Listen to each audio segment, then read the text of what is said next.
Welcome to our channel पर नए हैं तो प्लीज़ चैनल को सब्सक्राइब करें। इस वीडियो में आपको बिहार सचिवालय का जो टेस्ट सीरीज चलाया जा रहा है उसी का ये अगला पार्ट है। देखते हैं हम लोग पहला क्वेश्चन क्या कह रहा है। पहला क्वेश्चन दिया हुआ है निवारक नज़रबंदी से आशय है। निवारक नज़रबंदी से आशय है, ऑप्शन में दिया हुआ है कि किसी व्यक्ति के ऊपर लगे नज़रबंदी को हटाना। फिर दिया हुआ है गैर कानूनी कार्य पर व्यक्ति की गिरफ्तारी और जेल, ये भी नहीं होगा और ये भी नहीं होगा। फिर दिया है नज़रबंदी कानून से सरकार द्वारा कानून बनाकर ढील देना, ये भी नहीं होगा। ये दिया वर्णित प्रक्रिया का पालन किए बिना कुछ समय के लिए किसी व्यक्ति को जेल भेजना, अधिकतम 3 माह के लिए जेल भेजा जा सकता है निवारक नज़रबंदी के तहत। ठीक है, यानी option D is right answer. निवारक नज़रबंदी से संबंधित आर्टिकल जो है आर्टिकल 22 के 4 में दिया गया है। किसमें?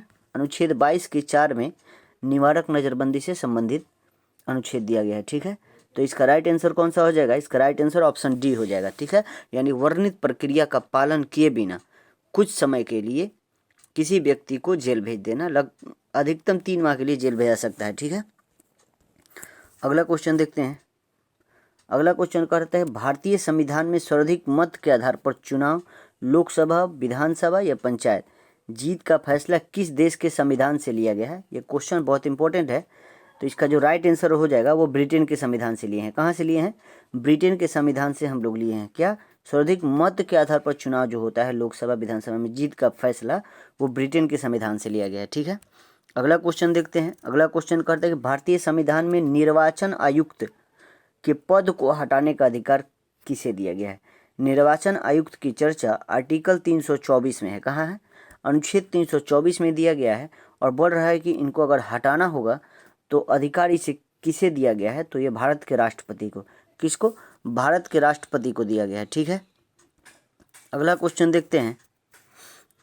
अगला क्वेश्चन दिया कि भारतीय संसद में अस्थायी समिति की प्रणाली विकसित की गई, यानी अस्थायी समिति जो बनाया था, अस्थायी समिति 1 साल के लिए आता है और वही बोल रहा है कि भारतीय संसद में जो अस्थायी समिति की प्रणाली विकसित कब की गई थी, वही ईयर पूछ रहा है। तो याद रखिएगा 1983 में। कब?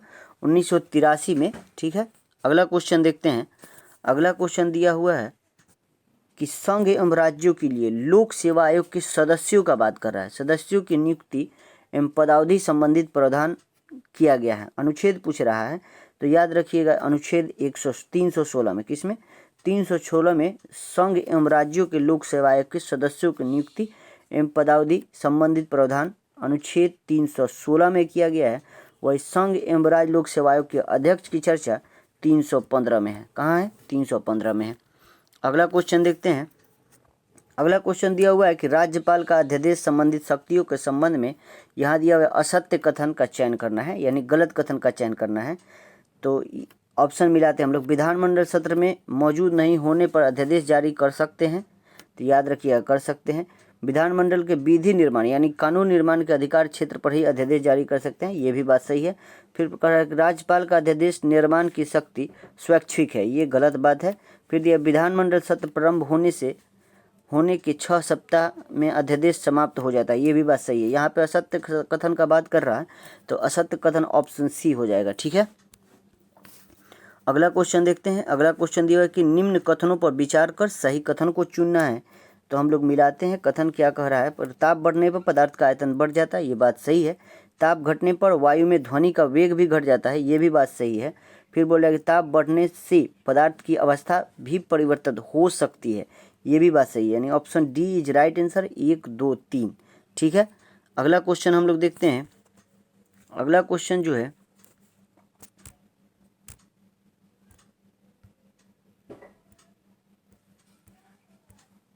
अगला क्वेश्चन दिया फैराडे के इलेक्ट्रोलिसिस नियम संबंधित है। किसके बारे में बात कर रहा है? फैराडे के इलेक्ट्रोलिसिस के नियम संबंधित है। तो इसका जो राइट आंसर हो जाएगा वो ऑप्शन सी हो जाएगा, इलेक्ट्रोलाइट के समतुल्य द्रव्यमान से। ठीक है, option C is right answer. अगला क्वेश्चन देखते हैं। अगला क्वेश्चन कह रहा है कि जब प्रकाश विरल से सघन माध्यम में जाता है तो माध्यम में प्रकाश की गति पूछ रहा है यहाँ पे। यानी इस तरह अगर रहता है डायग्राम, इसको मान लेते हैं हम लोग विरल माध्यम और इसको मान लेते हैं सघन माध्यम। तो कह रहा है कि विरल माध्यम से जब प्रकाश चलती है और सघन माध्यम में जाती है तो प्रकाश का गति पूछ रहा है।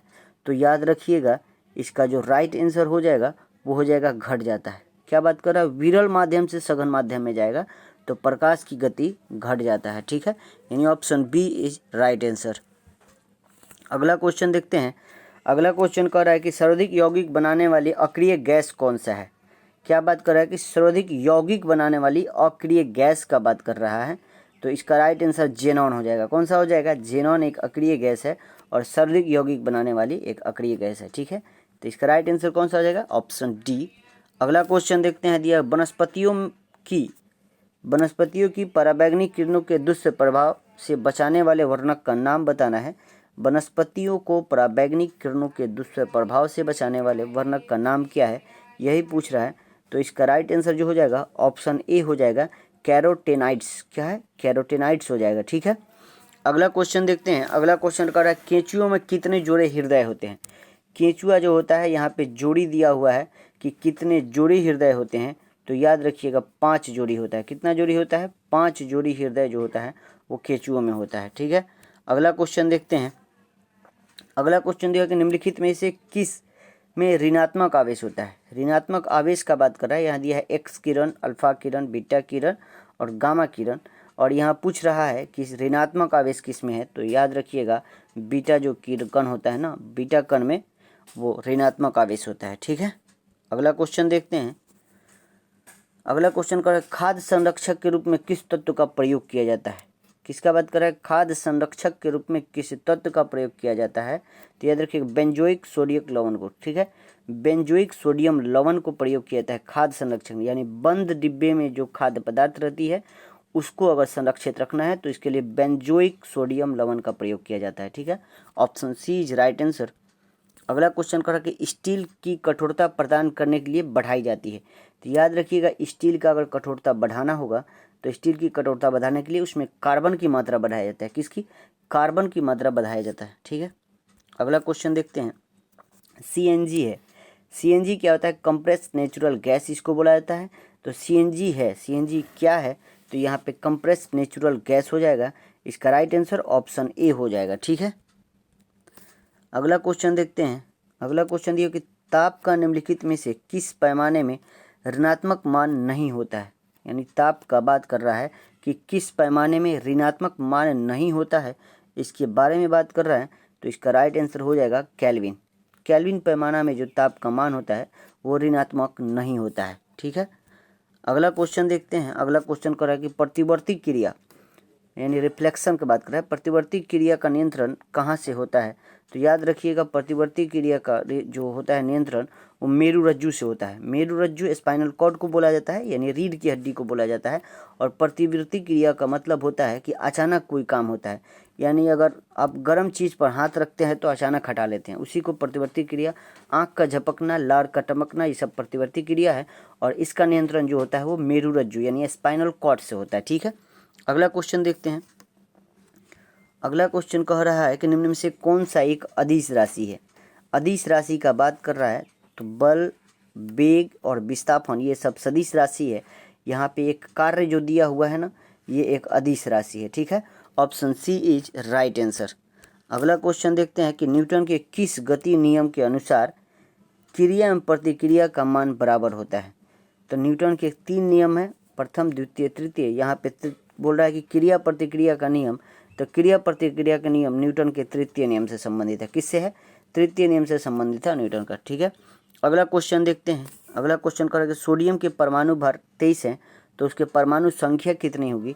इसका मान कर रहा है, अगर सोडियम का परमाणु भार का बात कर रहा है, भार कितना दिया हुआ है 23, कर रहा है परमाणु संख्या कितनी होगी, तो इसका जो राइट आंसर हो जाएगा वो 11। कितना है, सोडियम का परमाणु संख्या कितना होता है, सोडियम का परमाणु संख्या 11 होता है, अगर परमाणु भार बात करेगा तो 23 होता है, ठीक है।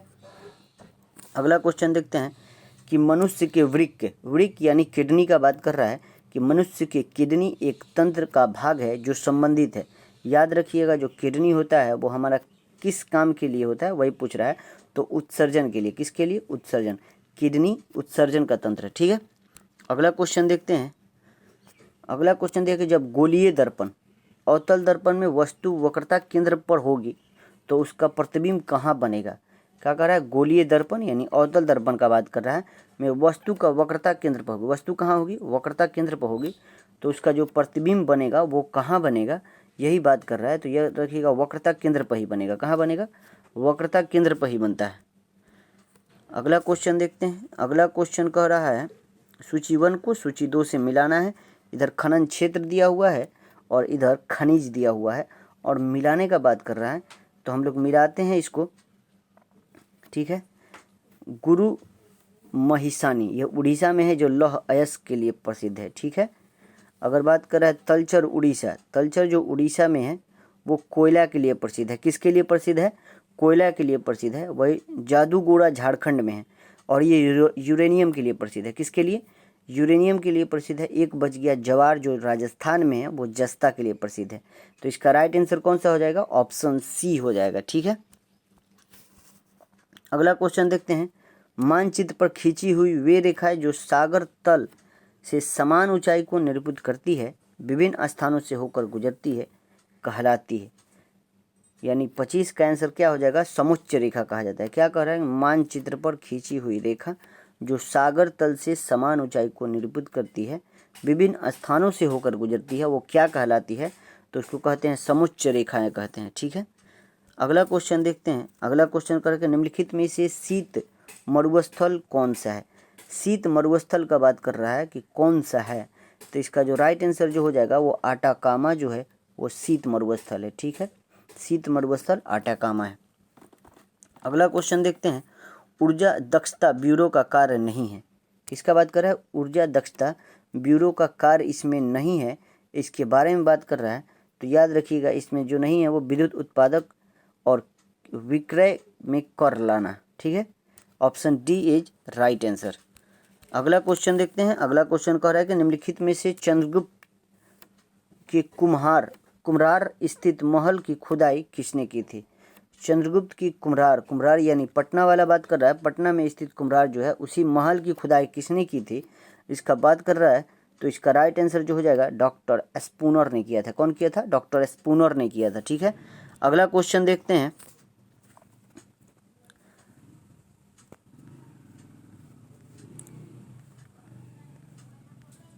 अगला क्वेश्चन दिया कि निम्नलिखित में से विद्यापति की रचना नहीं की।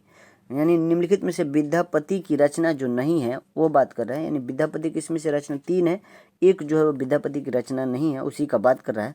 तो याद रखिएगा कीर्तिलता तो है, ये है, गौरक्षा विजय है, पदावली भी है। ऋतुवंश जो है ना वो विद्यापति की रचना नहीं है, ठीक है, Rituvansh. Option D is right answer. अगला क्वेश्चन देखते हैं। अगला क्वेश्चन कह रहा है कि 1914 में, कब? 1914 में भारतीय राष्ट्रीय कांग्रेस द्वारा ब्रिटेन में भेजे गए शिष्टमंडल में बिहार से निम्नलिखित में से कौन सा समूह शामिल था? यह बहुत इंपॉर्टेंट क्वेश्चन है। 1914 में भारतीय राष्ट्रीय कांग्रेस यानी कांग्रेस ने ब्रिटेन में भेजे गए शिष्टमंडल में से बिहार से 2 सदस्य शामिल थे। कितने? 2 सदस्य शामिल थे। एक थे मजहरुल हक और सचिदानंद सिन्हा, ठीक है। यानी option D is right answer, ठीक है। मजहरुल हक और सचिदानंद सिन्हा गए थे, ठीक है। अगला क्वेश्चन देखते हैं। अगला क्वेश्चन दिया कि किस वंश के शासनकाल में जैन धर्म में श्वेतांबर और दिगंबर शाखा का विभाजन हो गया, ठीक है। श्वेतांबर और दिगंबर जो होता है, श्वेत वाले जो श्वेत वस्त्र पहनते थे, दिगंबर ये लोग निर्वस्त्र रहते थे, यानी ये कपड़ा नहीं पहनते थे, ठीक है। तो किसके शासन काल में जैन धर्म ये बढ़ गया था श्वेतांबर दिगंबर में? तो इसका जो राइट आंसर जो हो जाएगा वो हो जाएगा मौर्य वंश के समय। कब? मौर्य वंश के समय श्वेतांबर दिगंबर की शाखा हो गया, ठीक है। अगला क्वेश्चन देखते हैं। अगला क्वेश्चन दिया कि देहलीवाल, कौन? देहलीवाल नामक सिक्का किस वंश के काल में ढाला जाता था? देहलीवाल नामक सिक्का किस वंश के काल में ढाला जाता था? क्वेश्चन ये पूछ रहा है, तो याद रखिएगा तोमर वंश। किसके? तोमर वंश के काल में, ठीक है। अगला क्वेश्चन देखते हैं। अगला क्वेश्चन कह रहा है कि निम्नलिखित में से किस स्तूप का निर्माण बिना चबूतरे की किया गया है? क्या बात कर रहा है कि कौन सा स्तूप है जिसका निर्माण बिना चबूतरे का किया गया है? तो इसका जो राइट आंसर हो जाएगा वो सारनाथ के धामेक स्तूप को, ठीक है। सारनाथ के जो धामेक स्तूप का जो निर्माण है वो बिना चबूतरे का किया गया है, ठीक है। अगला क्वेश्चन देखते हैं। अगला क्वेश्चन कह रहा है क्रांतिकारियों के विरुद्ध कार्य करने पर फणींद्रनाथ घोष की हत्या निम्नलिखित में से किन क्रांतिकारियों ने किया था? क्रांतिकारियों के विरुद्ध कार्य करने पर फणींद्रनाथ घोष की हत्या किसने किया था ये पूछ रहा है। तो इसका जो राइट आंसर हो जाएगा वो बैकुंठ शुक्ल और चंद्रमा सिंह ने किया था, ठीक है। बैकुंठ शुक्ल और चंद्रमा सिंह ने किया था। किसकी हत्या? फणींद्र नाथ घोष।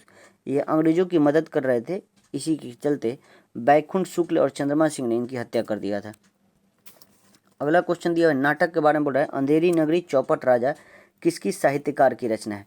यानी अंधेरी नगरी चौपट राजा यानी कौन लिखा है, साहित्यकार की रचना किसकी है, इसी के बारे में पूछ रहा है। तो इसका राइट आंसर हो जाएगा ऑप्शन सी, भारतेंदु हरिश्चंद्र ने लिखा है। कौन लिखा है? भारतेंदु हरिश्चंद्र ने अंधेरी नगरी चौपट राजा की रचना किया है। ठीक है, अगला क्वेश्चन देखते हैं। अगला क्वेश्चन दिया, बहुजन समाज की स्थापना किस सुधारवादी ने की थी? किसके बारे में बात कर रहा है? बहुजन समाज की बात कर रहा है। तो बहुजन समाज की स्थापना किस सुधारवादी ने किया था? तो इसका राइट आंसर जो हो जाएगा वो सावित्रीबाई फुले ने किया था। किसने किया था? सावित्रीबाई फुले ने किया था बहुजन समाज की स्थापना। कब हुआ था? 1910 में। ठीक, अगला क्वेश्चन देखते हैं। अगला क्वेश्चन कह रहा है कि महात्मा गांधी के अनुसार निम्नलिखित में से किसने भारतीयों को अपनी ही भूमि पर अजनबी है और अपाहिज बना दिया है? क्या बात कर रहा है? क्वेश्चन फिर से समझते हैं।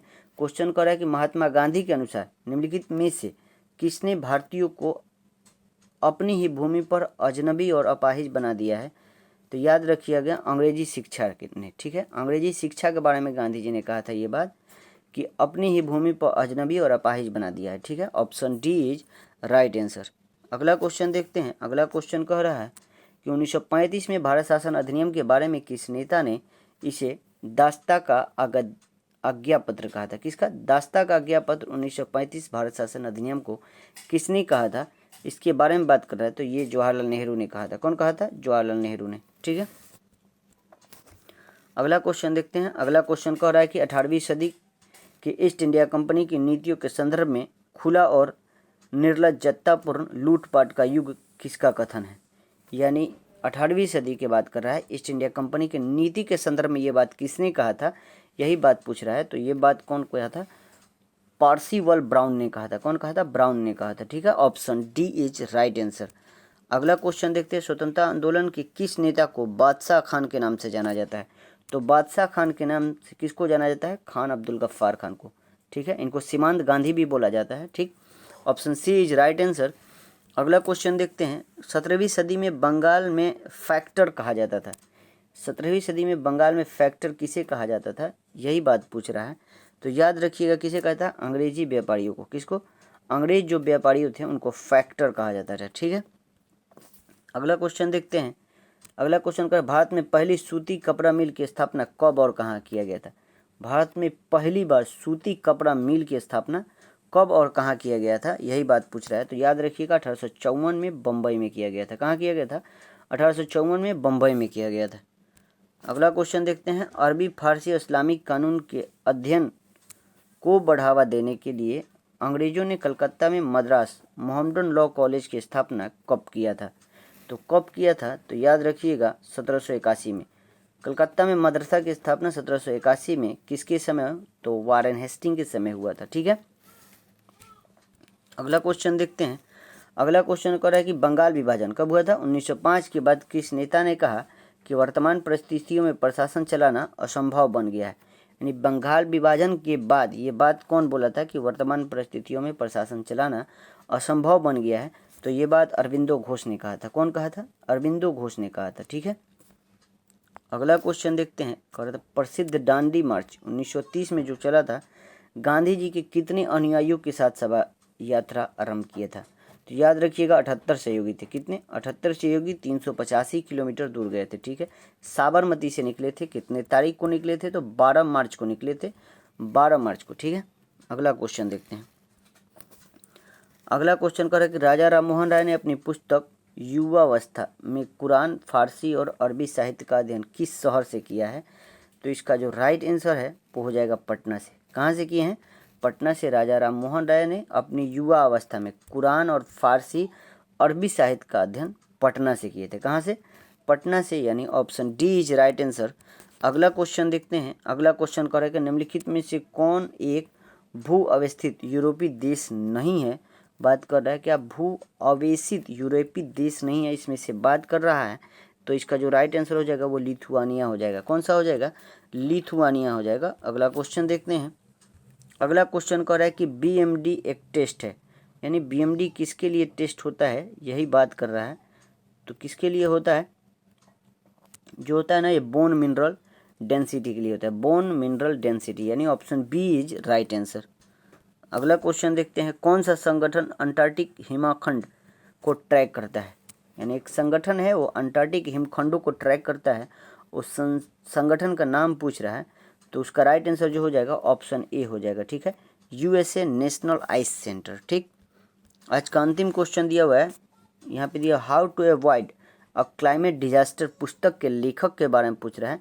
यानी ये पुस्तक किसने लिखा है, how to avoid a climate disaster पुस्तक किसने लिखा है, ये बात पूछ रहा है। तो कौन लिखा है, बिल गेट्स लिखा है। कौन लिखा है, बिल गेट्स ने लिखा है। ठीक है, आज के लिए इतना ही, मिलते हैं हम आपको अगले वीडियो में। जय हिंद, जय भारत।